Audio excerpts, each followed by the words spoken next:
빨간 머리 앤. 루시무드 몽고메리 지음, 김양미 옮김, 김지혁 일러스트. 출판사 인디고. 2. 매슈 커스버트가 놀라다. 매슈는 여자들이라면 질색이었고 여자아이들은 특히나 더했다. 여자아이들이 자신을 힐끔거리며 겁먹은 얼굴로 슬슬 피하는 것이 너무 싫었다. 아이들은 마치 한마디라도 했다간 매슈가 한 입에 꿀꺽 삼켜버리기라도 할 것처럼 굴었다. 에이번리에 사는 번듯한 집안의 여자아이라면 누구나 그랬다.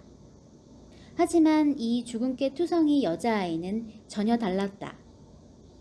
매슈의 느린 이해력으로는 아이의 통통 튀는 상상력을 따라가기가 꽤 벅차긴 했지만 제잘되는 여자아이의 수다가 싫지만은 않았다. 그래서 매슈는 평소처럼 쭈뼛거리며 말했다. 네 마음대로 실컷 말하려무나. 난 괜찮으니까. 어머, 정말 기뻐요. 전 아저씨와 제가 잘 맞을 줄 알았어요. 말하고 싶을 때 마음껏 얘기할 수 있고 아이들이란 눈에는 보여도 입은 다물어야 한다는 소리를 듣지 않아서 다행이에요. 그런 얘기를 이제까지 100만 번쯤 들었을 거예요. 사람들은 제가 거창한 단어를 쓴다고 놀려요. 하지만 거창한 생각은 거창한 단어로 표현하는 게 맞지 않나요? 글쎄다. 맞는 말 같구나. 스펜서 아주머니는 제 혀가 입 가운데 떠있는 게 틀림없대요. 하지만 아니에요. 제 혀도 한쪽 끝에 단단하게 붙어 있다고요. 스펜서 아주머니가 그러는데 아저씨 집은 초록 지붕집이라고 부른댔어요. 아주머니한테 다 물어봤어요. 집 주변이 온통 나무로 둘러싸여 있죠? 그 말을 듣고 얼마나 기뻤는지 몰라요. 전 나무를 정말 좋아하거든요. 고아원에는 나무다운 나무가 전혀 없었어요. 고아원 앞쪽에 볼품없는 작은 나무 몇 그루와 그 주변에 나무처럼 꾸며놓은 작은 조형물이 고작 다였죠. 그 모습이 마치 고아 같아서 보고 있으면 울고 싶어졌어요. 전 나무들에게 이렇게 말하곤 했어요. 오, 가여운 나무들아, 너희도 주변에 다른 나무들이 있는 울창한 숲에서 살며 작은 이끼와 6월이면 피는 종 모양의 꽃이 뿌리를 덮으며 자라고 가까운 곳에 시내가 흐르고 새들이 가지 위에서 노래한다면 잘 자랄 수 있을 텐데, 그렇지? 하지만 여기서는 그럴 수가 없구나. 작은 나무들아, 난 너희들 마음을 다 안단다. 하고 말이죠. 오늘 아침에 그 나무들을 남겨두고 오려니 마음이 아팠어요. 아저씨도 저처럼 이렇게 마음이 가는 것들이 있겠죠. 그렇죠? 초록 지붕집 근처엔 시내가 있나요? 스펜서 아주머니한테 물어본다는 게 깜빡했어요. 글쎄다. 그래, 집 바로 아래에 하나 있구나. 어쩜 시내가 근처에서 사는 게 제 꿈이었어요. 하지만 이루어질 거라곤 상상도 못했어요. 꿈이란 이루어지지 않을 때가 많잖아요. 그렇죠? 꿈이 실현된다니 얼마나 기쁜 일이에요? 지금 전 완벽에 가까울 만큼 행복해요. 완벽하게 행복할 순 없거든요. 왜냐하면 아저씨는 이게 무슨 색깔 같으세요? 여자아이가 야윈 어깨 위로 따내린 윤기나는 긴 머리칼을 잡아당겨 매슈의 눈앞에 갖다 댔다. 매슈는 여자들의 머리 색깔을 맞추는 것이 서투르긴 했지만 이번 경우엔 의심의 여지가 없었다.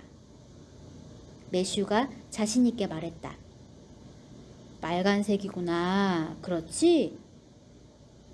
여자아이가 한숨을 쉬며 따은 머리를 도로 내려놓았다. 한숨이 어찌나 깊던지 평생 겪은 슬픔이 발끝에서부터 북받쳐 올라와 뿜어져 나오는 듯 했다. 여자아이가 체념 어린 목소리로 말했다. 그래요, 빨간색이에요. 이제 제가 왜 완전히 행복해질 수 없는지 아셨죠? 머리 색깔이 빨간 사람은 누구나 그래요. 전 주근깨나 초록색 눈이나 깡마른 몸 같은 건 아무래도 좋아요.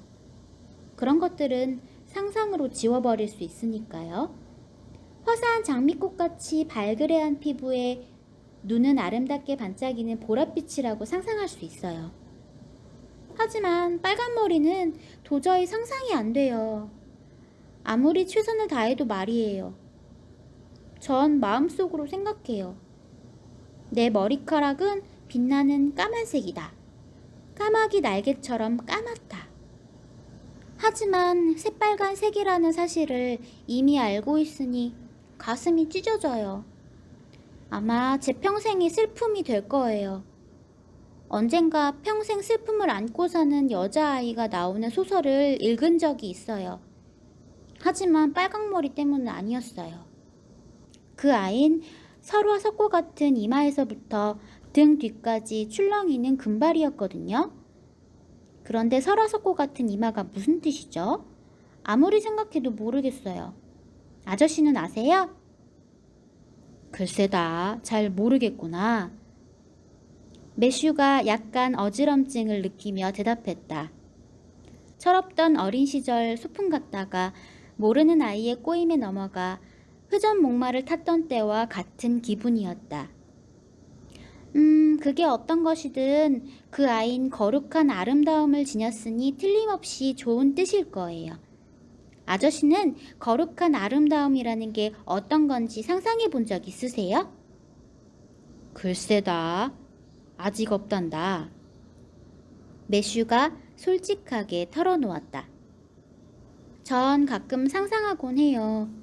거룩하게 아름다운 것과 눈부실 정도로 머리가 똑똑한 것과 천사같이 착한 것 중에서 아저씨는 무얼 고르시겠어요?